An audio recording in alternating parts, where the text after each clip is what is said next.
নমস্কার সবাইকে। আসামের ছোট্ট একটি গ্রাম থেকে আমি সুনিতা আমার নতুন একটি ভিডিওতে তোমাদের সবাইকে স্বাগতম জানাচ্ছি। আশা করছি ভিডিওটা তোমরা দেখবে, আর যদি তোমাদের ভালো লাগে অবশ্যই একটা লাইক কমেন্ট শেয়ার ফলো করে দিও। তো ভিডিওটা ছিল আজকে চৈত্র সংক্রান্তির দিনটা। চলো কিভাবে কি করলাম না করলাম তোমাদের সাথে একটু শেয়ার করি। তো ঘুম থেকে উঠেই দেখো পেস্ট করতে লেগে গেছি। দেখো মিক্সিতে যে আমাদের এগুলো লাগে গরু স্নান করতে, আমাদের তো মিল আছে, ওখানে গরু থাকে, 4-5টে গরু আছে। তো ওই যে ওর জন্য আর কি গরুর জন্য হলুদ, নিম পাতা আর তিতা বলে আমাদের এটা বাটতে হয় আর কি। তো পাটাতে তো আর বাটতে পারি না এতগুলো, তো মিক্সিতে দিয়ে দিয়েছি। সকালে উঠে আগে বর্মশাই বলে দিয়েছে সকাল সকাল গরুর স্নান করাতে হবে, তুমি ঘুম থেকে উঠে আগে এই কাজটা করে নেবে, তারপরে অন্য কাজ করবে। তো ঘুম থেকে উঠে বাসি কাপড়টা চেঞ্জ করে তারপরে প্রথমে এই যে মিক্সিতে এগুলো সব নিম পাতা ছিল, অনেক কিছু মানে 8 ধরনের তিতো জিনিস একসাথে মানে পেস্ট করে নিয়েছি। তারপরে একটা প্লাস্টিকে বা একটা ডিবাতে ভরে দিয়ে দিয়েছি। ও আমার দেওয়া নিয়ে গেছে মিলে গরুগুলোর স্নান করানোর জন্য। তো ওখানে স্নান করিয়ে দিবে, প্রথমে এগুলো মেখে তারপরে স্নান করাবে। তো আমাদেরও দিতে হয়, ঘরের সবাই দিবে, যারা মানে বিয়ে হয়নি তারা মেথিটা দিবে না আর কি, মেথিও দেওয়া হয় সাথে। তো ওই জন্য 3-4 মানে ভাগে ভাগে করে মানে আমাকে পেস্ট করতে হয়েছে। মেথি যেগুলো দিয়েছি ওগুলো আলাদাভাবে পেস্ট করেছি, মেথি ছাড়া যেগুলো আছে ওগুলো আলাদাভাবে, মানে যার বিয়ে হয়নি আর কি তাদের জন্য আলাদা করে মেথি ছাড়া বাটতে হয়েছে। তারপরে সবার জন্য আলাদা আলাদা করে পেস্ট করে রেখে দিয়েছি, গরুর জন্য দিয়ে দিয়েছি, নিয়ে গেছে। তারপরে এই যে ঘরের কাজকর্মে লেগে পড়লাম, এগুলো সেরে তারপরে মিক্সির বাটিগুলো সব ধুয়ে টুয়ে রেখে দিয়েছি। তারপরে যে এসলাম ঘরগুলো ভালো করে ঝাড়ু দিয়ে দিয়েছি, ঝাড়ু দিয়ে তারপরে একবারে মুছিও নিচ্ছি, যেহেতু সংক্রান্তির দিন ঘরগুলো না মুছলেও তো ভালো লাগে না, আর আমি রোজই মুছি, আর এটা নতুন কিছু না। তো ওই যে ঘরগুলো মুছে নিলাম, মুছে তারপরে যাব স্নানে, আর তো অন্য কাজকর্ম আছেই। তো আজকে তো পাঁচন রান্না হয়, নানান ধরনের সবজি, কিছু সবজি রাতেও কেটে রেখে দিয়েছি, মানে যেগুলো ডাঁটা সাজনা যেগুলো নষ্ট হবে না ওগুলো রাতেই কেটে রেখে দিয়েছি আগের দিন। তো সকালে একটু মানে তাড়াতাড়ি হয়ে যাবে। আর ওগুলো সবজি তিতো খেতে হয়, পাট পাতার শাক খেতে হয়, আম ডাল খেতে হয়, অনেক কিছু খেতে হয়। আর সকালে টিফিন বলতে দই চিড়ে মুড়ি খই এগুলো খেতে হয় সকালে। তো এখনও সবাই ঘুমিয়ে আছে, কেউ ওরকমভাবে উঠিনি, আমি আর শাশুড়ি মা শুধু উঠেছি। তো এই যে আমি উঠে সব কাজকর্ম সেরে একবারে স্নানটাও সেরে নিলাম। স্নান সেরে এই যে ঠাকুর ঘরে চলে গেলাম, ঠাকুর ঘরে গিয়ে পুজো দিয়ে নমস্কার করে তারপরে চলে আসলাম রান্নাঘরে। এসে প্রথমে একটু চা বানিয়ে নিলাম, একটু চাটা খেয়ে নিলাম। সকালে আমাদের এই যে খইয়ের গুঁড়ো দিয়ে লাবণ বানায়, ওগুলো খইয়েরটা প্রথমে ভেজে মিক্সিতে গুঁড়ো করে নিয়েছে, গুঁড়ো করে তারপরে যে গুড়টা প্রথমে জাল দিয়ে নিয়েছে, ওইভাবে মানে এই যে লাবণ বানিয়েছে, এগুলো শাশুড়ি মাই বানিয়েছে, আমি বানাইনি, আমার টাইমই হয়নি, সারাদিন মানে কাজে চলে গেছে, কালকেই বানিয়ে রেখেছে মা রাতে।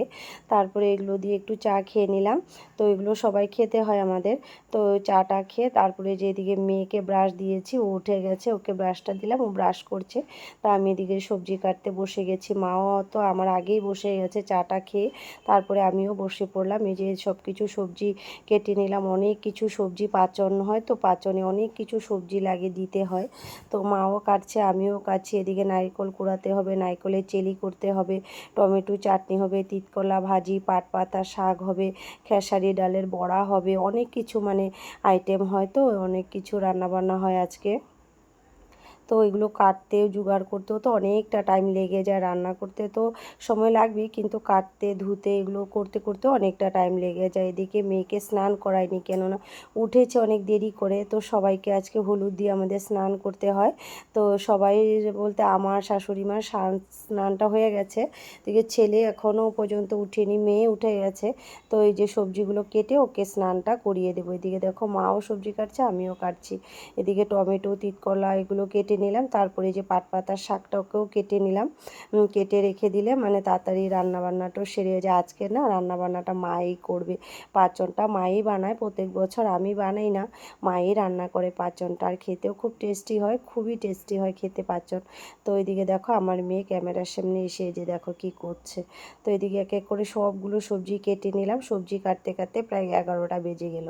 তারপরে এই যে দই চিড়া সবাইকে দিয়ে দিলাম, আমিও নিয়ে পরে বসে গেছি। এদিকে যে লাবণও নিয়ে নিলাম, একটা খেয়ে নিলাম, ভালো লাগে এগুলো খেতে।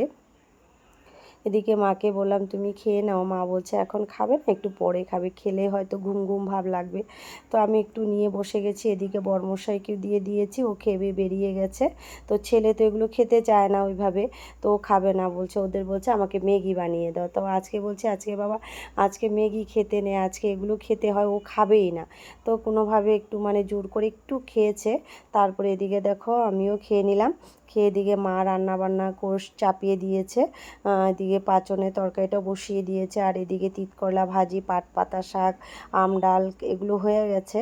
আর এদিকে আমি আবার চলে আসলাম নিচে ঠাকুর ঘরে, একটু মালা গাঁথতে হয়, আজকে আমাদের আকন ফুলের মালা গাঁথতে হয়, এমনি ফুল দিয়ে সব কিছু দুয়ারের সামনে দিতে হয়, দরজার সামনে দিতে হয় ফুলের মালা, আকন ফুলের মালা, এগুলো আমাদের নিয়ম আছে শ্বশুরবাড়িতে আর কি। এই জন্যই যে এসে বসে গেছি মালা গাঁথতে।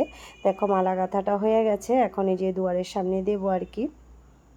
তো গ্রিলটা আমি পাচ্ছিলামই না, এত কষ্ট করে লাগাতে হয়েছে, সুতা বেঁধে একটু লম্বা করেও নিলাম।